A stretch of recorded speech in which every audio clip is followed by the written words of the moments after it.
Saya Fransiskus Saverius Bambang Widiatmoko, nomor induk mahasiswa 23 105077, nomor induk peserta program pendidikan guru atau PPG 2023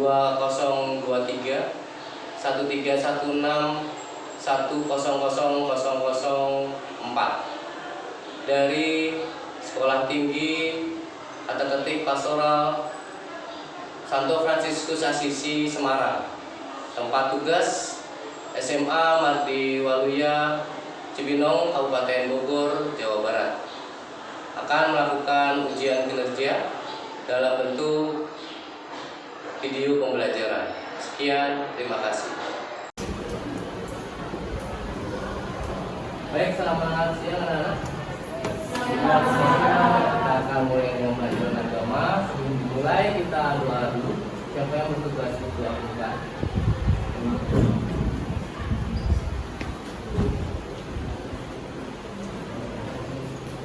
Mari Pak Bambang dan teman-teman kita berdoa. Dalam nama Bapa dan Putra dan Roh Kudus. Amin. Terima kasih Tuhan karena Kau telah mempermudah kami belajar agama. Berkatilah dan ajarkanlah pembelajaran ini. Semoga pembelajaran dapat bermanfaat bagi kita. Terima kasih Tuhan. Amin. Bapa. Siap. Salah. Siap, Pak. Oke, selamat siang. Semangat, gue. Satu, cerdas, unggul, terpercaya. Tuh, silakan dulu.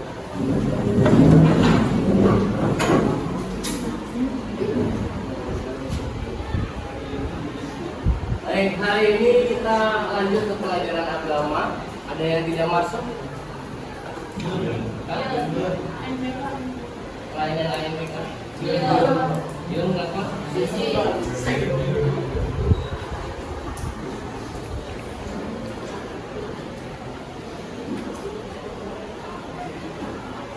Selain Dion, aku siapa lagi?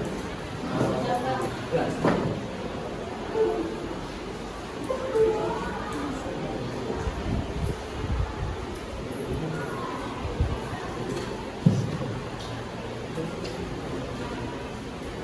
Ya, kita lanjutkan materi di hari ini, lanjutan dari sifat-sifat gereja. Dari sifat gereja yang sudah kita bahas, ada yang masih ingat? Sifat gereja yang mana yang sudah kita bahas? Ya. Ada yang masih ingat?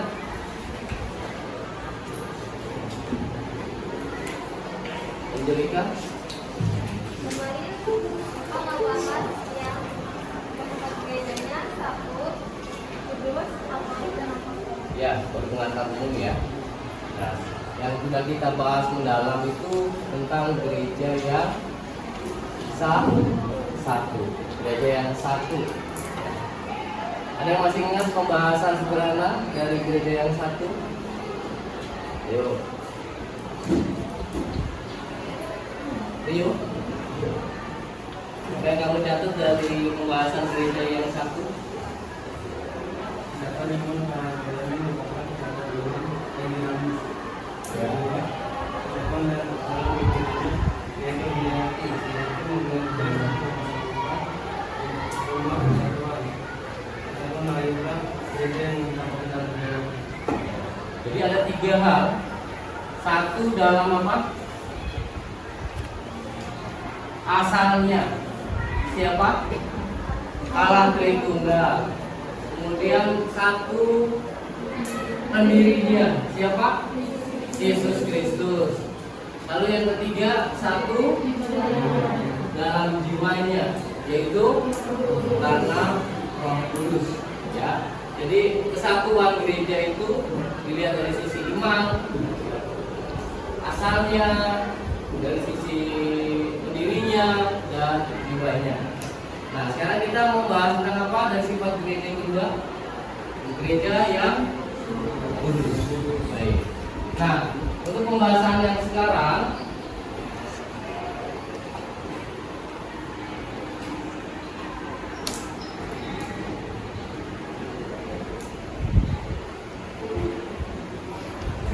Tujuan pembelajarannya adalah peserta didik mampu memahami sifat-sifat gereja yang satu, kudus, katolik, apostolik, dan dapat mengambil bagian dalam mewujudkan sifat-sifat gereja itu dalam hidupnya sehari-hari.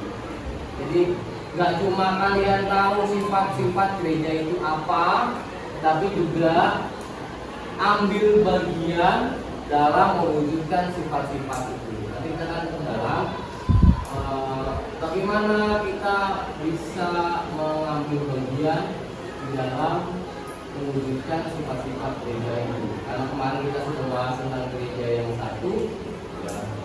Bagaimana mewujudkan gereja yang satu, kesatuan. Tidak menginginkan perpecahan atau merindukan kedamaian, keutuhan dan lain-lain. Nanti kita akan lihat bagaimana prakteknya mewujudkan itu semua.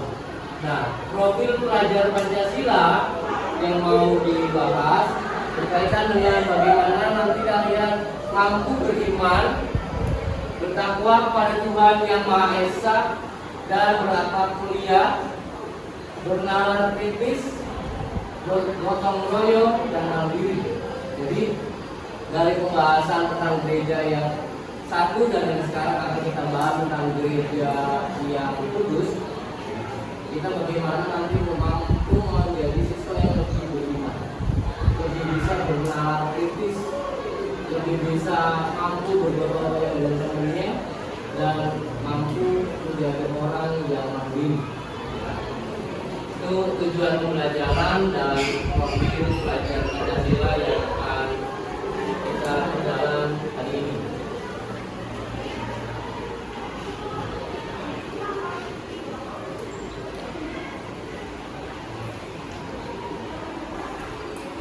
Baik, sebagai awal ada yang mau sharing kira-kira kesulitan apa atau ada nggak hambatan di dalam melaksanakan aksi nyata sebagai anggota gereja di tengah keluarga, masyarakat, dan lingkungan?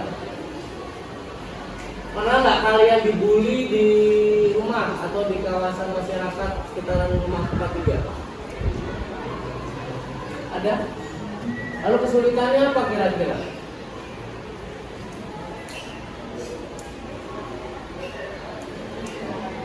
Saya sering dapat laporan anak muda itu kalau ada kegiatan lingkungan nggak muncul. Kenapa? Kerjain PR. Kerjain apa lagi? Tugasnya banyak, yang diwakili sama mamanya atau papanya atau sama papa mamanya gitu. Anak-anaknya di rumah semua. Jadi ada kesulitan bahwa kalian seringkali dalam berpartisipasi gitu. Nah, sekarang kita akan lihat gereja yang kudus, karena nanti yang kita bahas ada satu sosok orang muda, bahkan milenial, yang sudah dijadikan beatifikasi atau jadi mendapat gelar beato ya, terbaru abad ini. Ya. Nanti kita akan lihat, kok bisa orang muda bisa menjadi teladan hidup. Kok bisa orang muda punya pemahaman yang luar biasa terhadap iman dan gerejanya, cinta terhadap iman dan gereja. Nah, siapa itu? Namanya Carlo Acutis. Nanti perhatikan, karena ini kaitannya juga dengan kita sebagai orang muda, bahwa ada orang muda zaman now yang sangat mencintai gereja.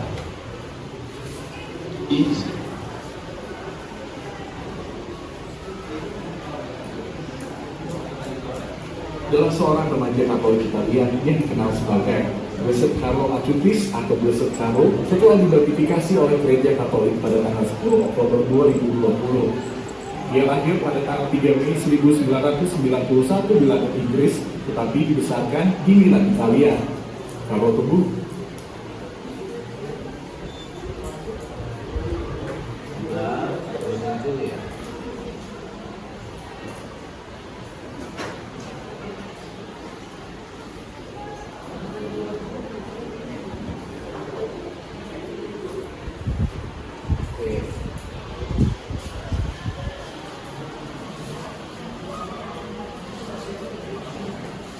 Yang dikenal sebagai Carlo Acutis adalah seorang remaja Katolik Italia yang dikenal sebagai Blessed Carlo Acutis atau Blessed Carlo setelah dibeatifikasi oleh Gereja Katolik pada tanggal 10 Oktober 2020. Ia lahir pada tanggal 3 Mei 1991 di London, Inggris, tetapi dibesarkan di Milan, Italia. Carlo tumbuh sebagai anak yang sangat religius dan memperlihatkan ketertarikan yang kuat pada agama Katolik sejak kecil. Ia terkenal karena keterampilannya dalam teknologi komputer dan internet, dan menggunakan keahliannya ini untuk mempromosikan agama Katolik dan membantu orang lain lebih memahami iman mereka. Salah satu proyek Carlo yang paling terkenal adalah pembuatan situs web di Hunter yang berisi kumpulan informasi tentang Indonesia dalam Gereja Katolik. Ia juga membuat situs web yang berisi informasi tentang Muslim dan mengunjungi gereja di seluruh dunia untuk membagikan situs tersebut. Carlo meninggal pada usia 15 tahun karena leukemia pada tahun 2006. Ia telah menelusuri dari banyak kisah inspiratif tentang kehidupannya yang penuh kasih dan kebahagiaan kuat, serta keterampilan teknologi yang ia gunakan untuk mempromosikan agama Katolik. Pada tanggal 5 Juli 2018, Paus Fransiskus menandatangani dekret untuk mengakui mujizat yang terkait dengan Carlo, yang menunjukkan proses beatifikasi yang dimulai. Pada tanggal 10 Oktober 2020, Carlo beatifikasi di Assisi, Italia. Lebih aktif sebagai Blessed Carlo Acutis. Ia adalah orang pertama yang lahir di tahun 1990 dan beatifikasi oleh Gereja Katolik. Dan dianggap sebagai teladan bagi banyak orang muda karena keterampilan teknologinya dan pengabdiannya pada agama Katolik.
Yang mau menanggapi?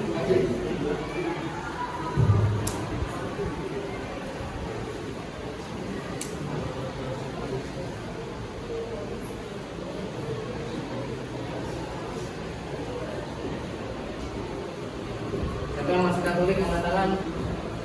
Ayo yang masih Katolik. Maria masih Katolik. Oke. Apa yang membuat kamu berkesan dari orang kudus kita ini?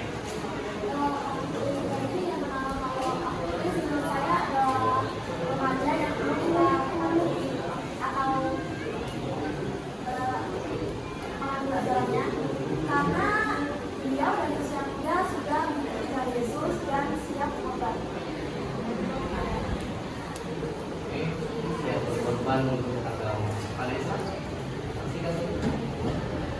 Kalau yang berkaitan dengan hidupnya, kalau kita mempelajari dari kalam fikir, Biblia itu memanfaatkan teknologi untuk mengenalkan gereja Katolik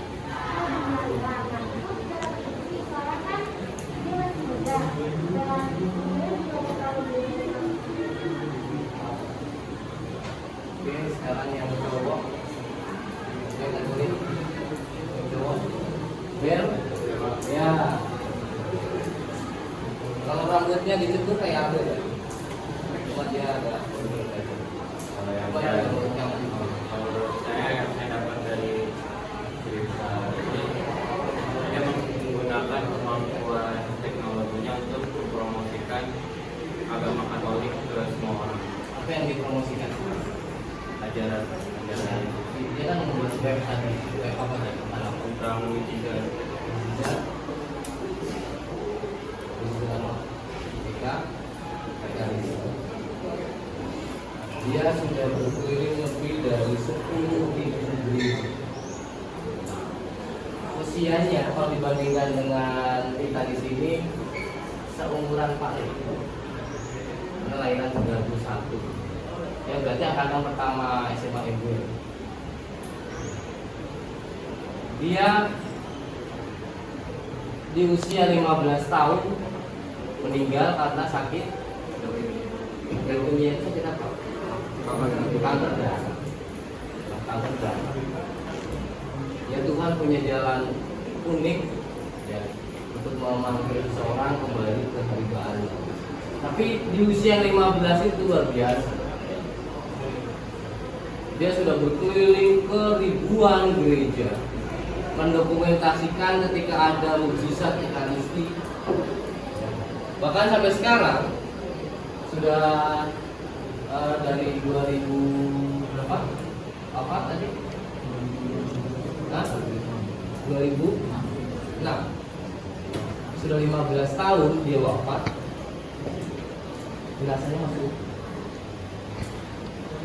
Jenazahnya masuk. Ini mukjizat Tuhan juga. Dulu dia mendokumentasikan mukjizat Allah, lalu dia sendiri sekarang menjadi mukjizat Allah yang baru. Nah, itu Carlo Acutis.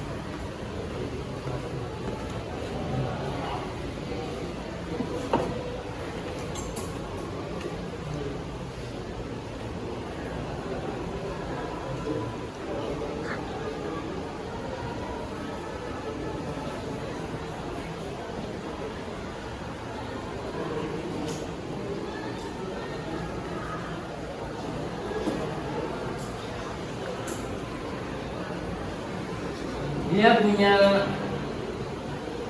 kesan ketika melihat kok bisa ya stadion itu penuh.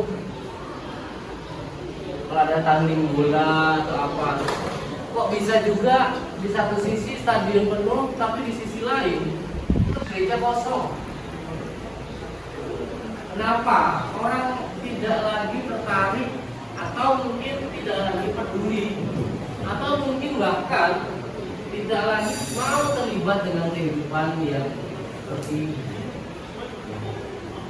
Bahkan ketika dia melihat kok bisa stadion begitu penuh sesaknya dengan penonton, tapi orang yang mau beribadah ke gereja hari Minggu ini salah satu keprihatinannya. Bahkan di tengah sakitnya, kena kanker darah, itu dia masih mencoba untuk berjuang ya, bahkan di rumah sakit pun dia tidak menunjukkan bahwa dia punya penderitaan yang luar biasa. Dia persembahkan itu kepada Allah. Oke, itu orang kudus baru era milenial yang beberapa tahun lalu sudah dijadikan Piato itu satu level di atasnya General Bilis. Jadi yang paling pertama itu General Bilis, lalu naik level ke Piato atau Piata kalau perempuan, kalau laki-laki Piato. Lalu di atasnya Piato atau Piata itu levelnya namanya Santo atau Santa.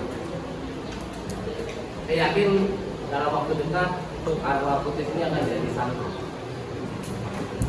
Apalagi ketika dia mendapat mukjizat juga, jenazahnya tidak hancur. Ini jenazahnya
Ini sudah 15 tahun lalu, jadi dia seperti orang hidup saja.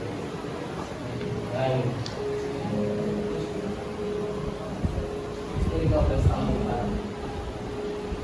Ketika dia diidentifikasi menjadi seorang pidato, seorang anak yang suka main games, wah coba anak lagi. Tapi juga nggak cuma main games, jago programmer. Tapi walaupun dia suka game, main game dan programmer, cintanya dengan Tuhan tidak kalah. Dan bahkan cintanya dengan gereja luar biasa. Ini harapan orang berbeda. Kalau orang suka main game, suka juga dengan teknologi, jangan lupakan gerejamu dan gereja.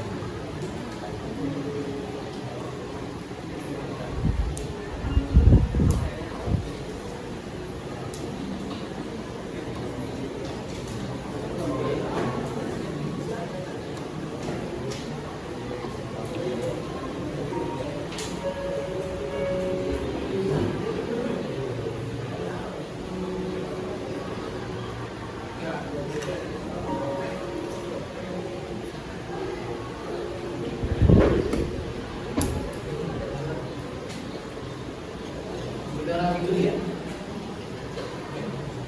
seperti orang itu. Memang salah satu ciri dia atau seseorang itu kudus.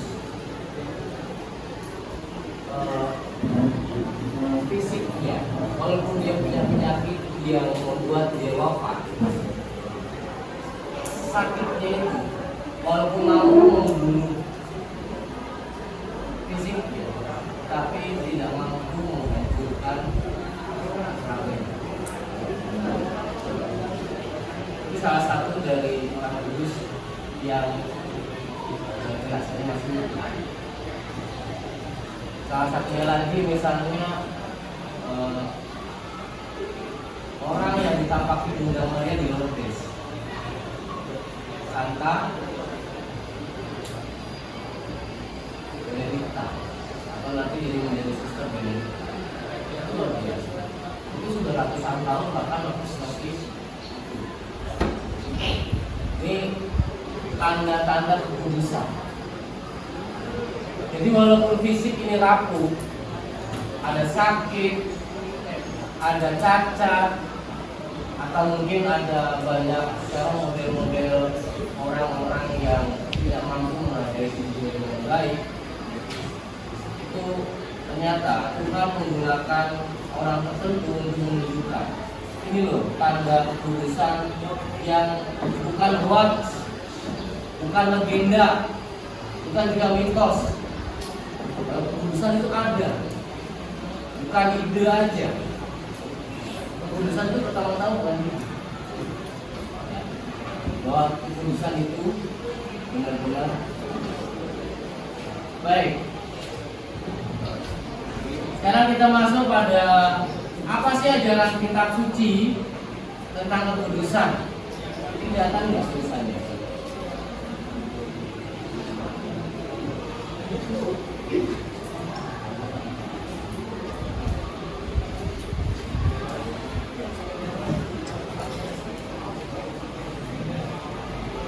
Jadi kita itu menjadi kudus atau dikuduskan itu pertama-tama karena usaha kita atau karena Allah yang memanggil. Hah? Allah yang memanggil. Allah yang memanggil, maka kita bisa menjadi seorang yang kudus. Kalau di agama lain apa ya? Yang sudah identik dengan hidayah. Allah memberikan hidayah itu pasti ada program. Nah, jadi ketika Allah memanggil, lalu manusia menanggapi, merespon dengan baik, ya maka kekudusan itu bisa makin berkembang. Tapi sebaliknya, ketika Allah memanggil, tapi responnya nggak ada, cueknya luar biasa, ya nggak akan terjadi. Sama seperti tadi ya Carlos itu. Ketika Allah memanggil dia untuk menjadi tangan-tangan Tuhan dalam mewartakan karya-karya besar yang agung tentang Ekaristi, itu kalau dia nggak mau nggak akan terjadi. Tapi ketika dia mau di tengah segala keterbatasan penyakit yang dia alami, itu menjadi hal yang luar biasa. Ini bukan soal bahwa ada kehidupan khusus, apalagi kalau suster romo itu seharusnya tingkat kekudusan harus lebih tinggi dari kita. Nah, tetapi yang pertama-tama bagaimana sikap yang dinyatakan dalam hidup sehari-hari. Sikap yang dinyatakan dalam hidup sehari-hari. Apa itu? Dari bagaimana aneka cara pada setiap orang itu terungkap. Kayak tadi, apa tindakan nyatanya si Beato Carlos?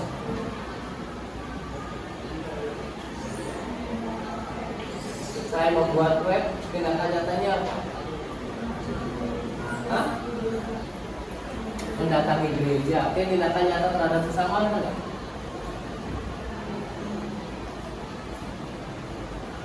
Memperhatikan orang-orang miskin di sekitar.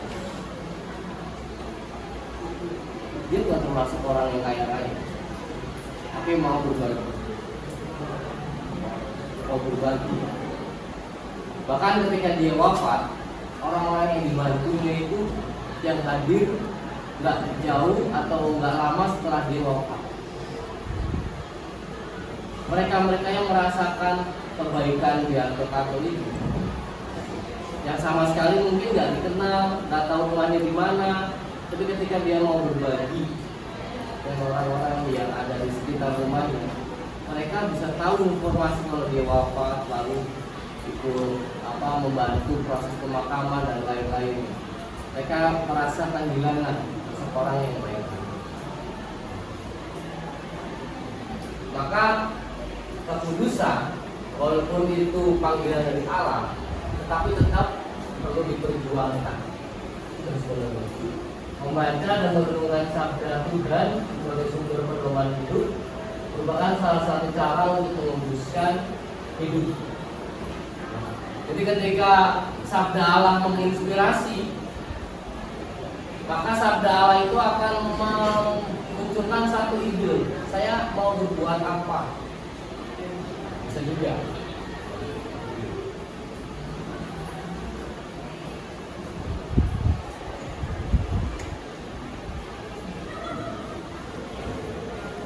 Terungkap dalam apa?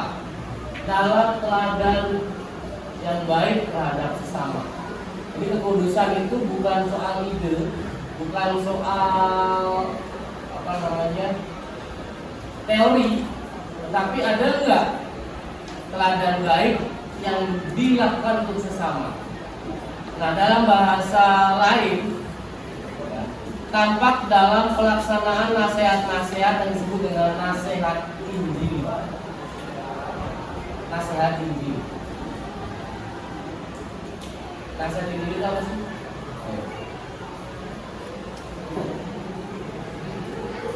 Nasihat Injil.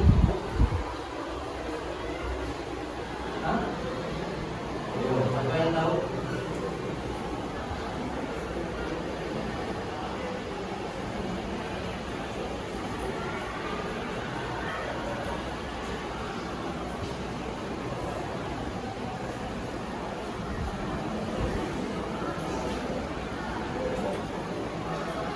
Yaitu ketaatan, kemiskinan, dan kemudian. Jadi ketaatan, kemiskinan, kemudian. Itu yang disebut dengan nasihat Injil.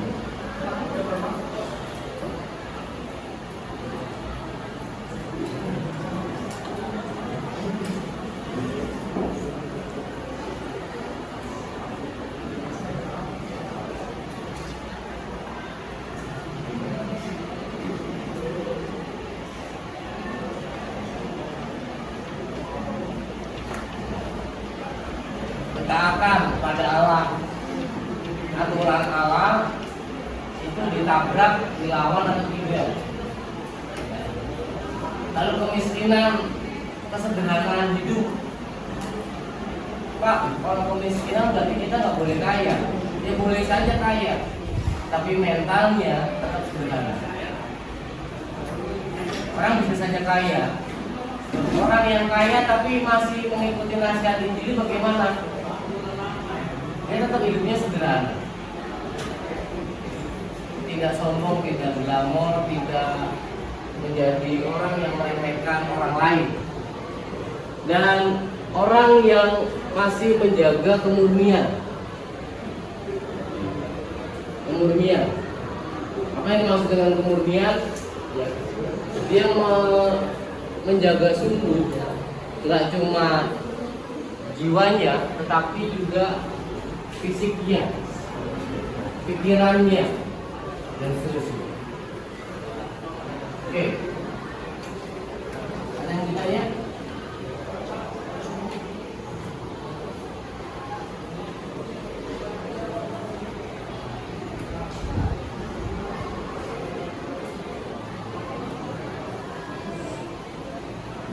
Nah, sebagai orang muda, terinspirasi dari ceritanya Karlo, apa sih yang bisa diteladani dari nggak hanya dari Beato Karlo ini, tapi dari nama baptis?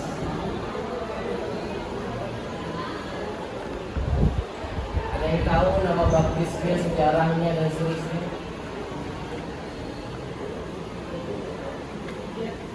Maria, oh Maria tadi sudah.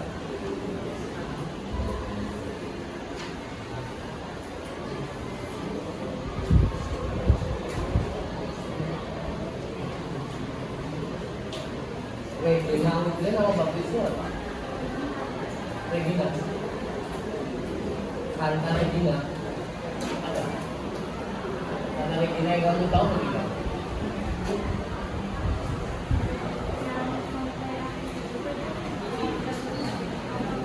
Sampai akhir hidupnya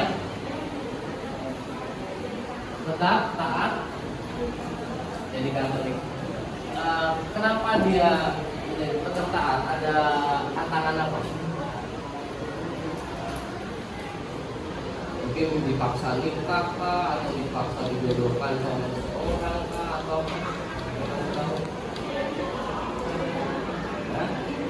berarti nikah. Jadi nama baptis itu menginspirasi bagaimana kita belajar untuk setia. Misalnya saya nama baptisnya Fransiskus Xaverius,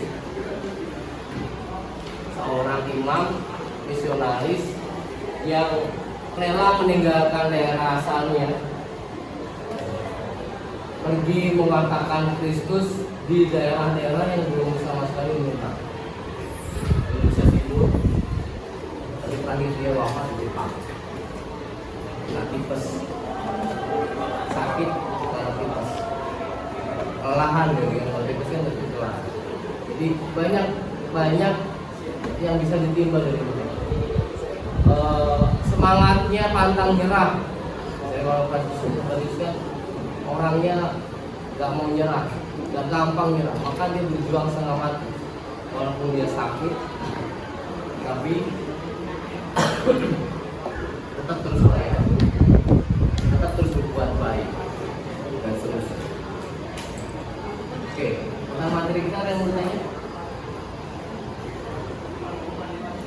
Kalau tidak ada satu tes kalau menggunakan HP-nya.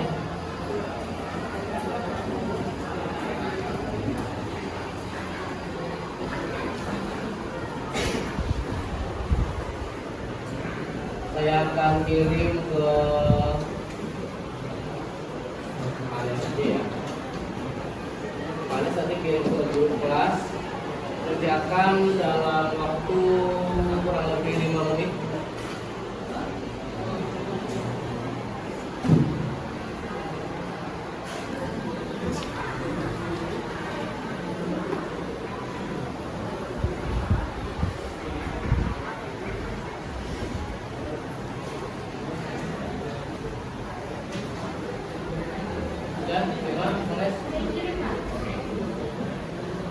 Silakan dalam waktu 5 menit dikerjakan soalnya nggak banyak. Kalian bisa langsung jawab. Boleh buka buku, silakan. Tunggu. Asal jangan tanya teman kanan kirimu. Kamu kerja sendiri kayak tugas.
Ada orang yang ngomongnya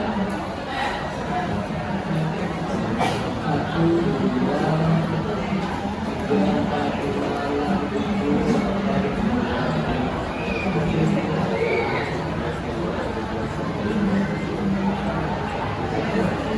tujuh,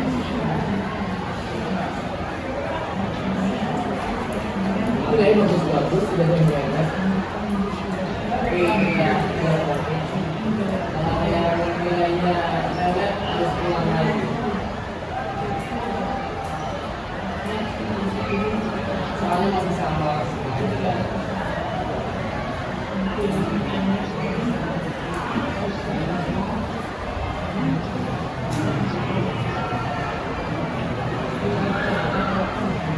Laporan kemarin, bagaimana ada yang masih belum buat?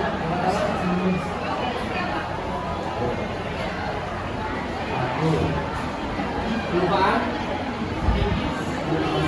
Hah? Belum pernah ada itu aja? Berapa bulan?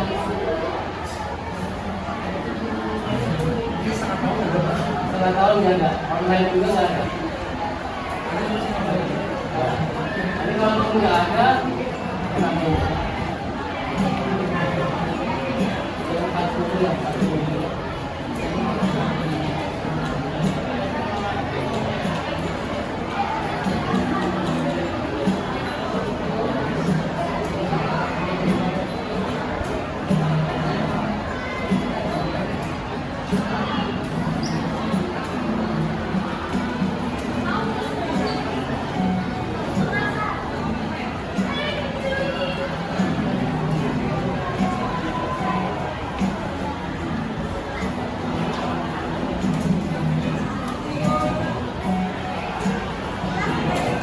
Nanti ditambahkan ya, misalnya nanti kalau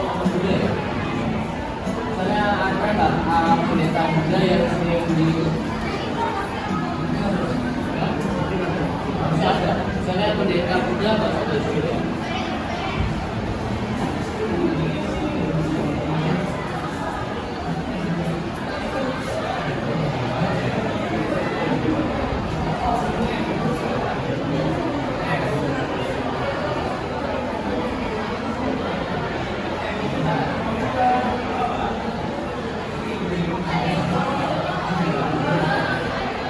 Misalnya ini nanti kalau misalnya ditonton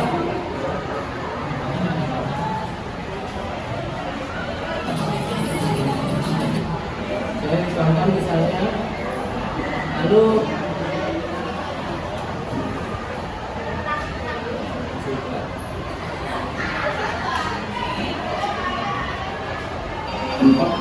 Katolik ajaran Buddha.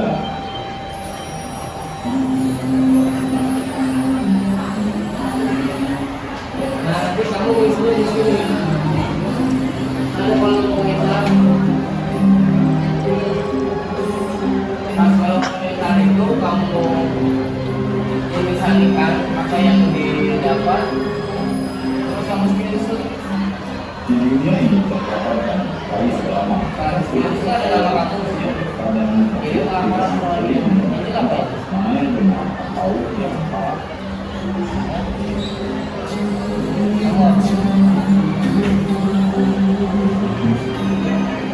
Dari mungkin nanti bisa kalau yang agamanya lain di sini biasanya ada kolom komentar lalu kamu kasih desainnya bagaimana kamu screenshot upload di laporan keuangan yang belum kumpul saya anggap masih remeh. Yang belum kumpul saya anggap masih remeh. Kalau yang riset gimana? Misalnya contoh ambil dari salah satu pendetanya ya, yang dia memberi pengajaran di YouTube misalnya ya. Nanti kamu nonton itu, lalu kasih komentar, terus kamu screenshot, kirim ke laporan keuangan. Jadi yang belum kumpulkan Bapak anggap masih rem. Jelas ya. Baik. Jadi yang belum kumpul masih remen. Tolong dibuat secepat mungkin supaya nilai kamu ya, bagus. Nah, aksi nyatanya nanti kamu bisa upload di situ, misalnya kamu bersama teman-teman atau bersama bapak ibu yang ada di lingkungan kamu yang agamanya sama atau yang lintas agama, tolong menolong membuat kegiatan apa, kamu foto kerja bakti atau kemarin 17-an kan, 17 kan tampilan atraksi bareng-bareng lintas agama ibu-ibu komplek. Itu bisa juga. Jadi kita mencintai Tuhan dengan mencintai sesama tanpa pilih kasih. Itu prinsip dasarnya. Sehingga nanti bisa kita belajar seperti Beato Carlo Acutis. Ada pertanyaan? Jadi kekudusan itu tidak soal konsep, tapi soal bagaimana kita menjalani nasihat Injil. Hidup sederhana atau miskin, taat pada kehendak Allah, dan satu lagi apa? Hidup murni. Hidup murni, menjaga pikiran kita bersih dan lain-lain. Baik, ada pertanyaan? Kalau tidak ada, kita akan tutup. Salah satu pimpin doa penutup. Jadi Rizky, kepala Bidadi. Ya, sudah. Belum bikin laporan keuangan. Jadi untuk sementara masih remet ya. Rizky, Indah, lalu siapa lagi yang belum? Makanya juga, bahkan kamu disinap lagi. Sayang kalau sampai ini. Jadi kalau lagi balik pakai jubah misiler, kalau fotoin aja gitu ya. Itu udah sederhana banget. Apalagi kamu pakai di sini biasa kalau siapa dokter itu?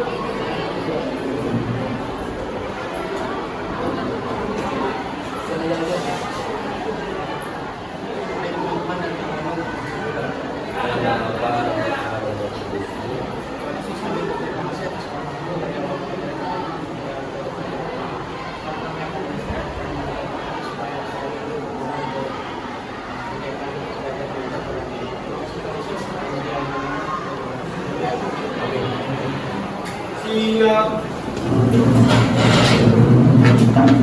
Bagi salam. Terima kasih Pak.